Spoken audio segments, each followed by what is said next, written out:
महाज्ञानी रावण ने अपने जीवन में किए थे कुछ घिनौने पाप। आखिर किस किस ने दी थी रावण को भयानक श्राप, जो अंत में जाकर रावण के मृत्यु का कारण बना। कौन से श्राप के कारण रावण सीता माता के करीब भी ना जा सका? आखिर रावण के मृत्यु का असली कारण क्या था? जानने के लिए हमारे वीडियो को अंत तक जरूर देखें। नमस्कार दोस्तों, स्वागत है आपका हमारे चैनल जादुई किस्से में। अगर आप भी पौराणिक भारतीय इतिहास से जुड़ी ऐसे ही रोचक और जादुई किस्से सुनना पसंद करते हैं तो हमारे चैनल को जरूर सब्सक्राइब करें। पहला श्राप, मंदोदरी की बहन माया का रावण को श्राप। दरअसल माया बैजयंतपुर के राजा संभर के पत्नी था। एक बार लंकापति रावण राजा संभर से मिलने बैजयंतपुर गए थे। वहां मंदोदरी की बड़ी बहन माया की सुंदरता देख रावण मोहित हो गए और उसे अपनी माया जाल में फंसाकर उसके पवित्रता भंग करने की प्रयास किया। जब राजा संभर को रावण के इस घिनौने हरकत के बारे में पता चला तो वह अत्यंत क्रोधित हो उठे और रावण को बंदी बना लिया। ठीक उसी समय राजा दशरथ ने बैजयंतपुर पर हमला कर दिया। उसी युद्ध में राजा दशरथ के हाथों राजा संभर का मृत्यु हो गया। जब रावण को इस बात का पता चला तब रावण ने माया को अपने साथ लंका ले जाने की कोशिश की, लेकिन माया ने रावण के प्रस्ताव को नकार दिया और अपने पति के चिता में कूदकर आत्मदाह कर ली। मृत्यु से पहले माया ने रावण को श्राप दे दिया कि एक दिन स्त्री के वासना के कारण ही तुम मारे जाओगे। माया का श्राप सत्य हुआ। रावण ने माता सीता का हरण किया, जो अंत में जाकर उसकी मृत्यु का कारण बना। दूसरा श्राप, शूर्पणखा का रावण को श्राप। दोस्तों, आप लोग शायद यह जानते ही होंगे कि जब लक्ष्मण ने शूर्पणखा के नाक काट दिए थे तब रावण अत्यंत क्रोधित हो गए थे और माता सीता का हरण कर लिया था। लेकिन आप में से ज्यादातर लोगों को यह नहीं पता, इसी शूर्पणखा ने एक बार रावण को उसका सर्वनाश होने का श्राप दे दिया था। शूर्पणखा के विवाह राजा कालकेयी के सेनापति विद्युतजिह्न के साथ हुआ था। जब लंकापति रावण विश्व विजय अभियान के लिए निकला तब उनको राजा कालकेयी ने युद्ध की चुनौती दी। उसी युद्ध में रावण ने कालकेयी राजा के सेनापति विद्युतजिह्न का भी वध कर दिया और तब अपने पति के हत्या से दुखी होकर शूर्पणखा ने रावण को सर्वनाश होने का श्राप दे दिया था। तीसरा श्राप, शिव के नंदी का रावण को श्राप। दरअसल एक बार रावण भगवान शिव से भेंट करने कैलाश पर्वत गया था, जहां उसकी मुलाकात भगवान शंकर के वाहन नंदी से हुई। नंदी के मुख को देख रावण जोर जोर से हंसने लगा और उसे वानर कहकर चिढ़ाने लगा।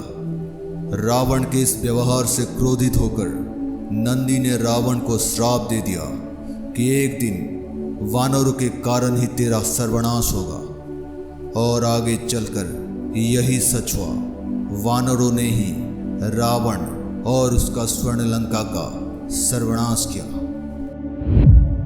चौथा श्राप, राजा अनरण्य का रावण को श्राप। वाल्मीकि रामायण के अनुसार रघुवंश में एक परम प्रतापी राजा हुआ करता था, जिनका नाम अनरण्य था। लंकापति रावण के विश्व विजय अभियान के दौरान उसका सामना राजा अनरण्य से हुआ। तब राजा अनरण्य के साथ रावण का भयंकर युद्ध हुआ। उसी युद्ध में राजा अनरण्य की मृत्यु हो गई, परंतु मृत्यु से पहले राजा अनरण्य ने रावण को श्राप दे दिया, मेरे ही वंश में जन्मे किसी प्रतापी वीर के हाथों एक दिन तेरी मृत्यु होगी। इन्हीं के वंश में आगे जाकर भगवान श्री राम ने जन्म लिया और रावण का वध किया। पांचवा श्राप, नल कुबेर का रावण को श्राप।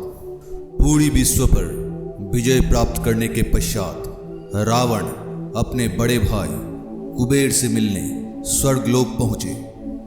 स्वर्ग पहुंचते ही रावण रंभा नाम का एक अप्सरा को देख मोहित हो गया और अपनी काम वासना पूरा करने के लिए उसे पकड़ लिया। जब रावण ने अप्सरा रंभा को छूने की कोशिश की तो रंभा ने कहा, मैं आपकी भाई कुबेर के पुत्र के लिए आरक्षित हूँ, इसीलिए मैं आपके पुत्र वधू के समान हूँ, कृपया मुझे स्पर्श न करें।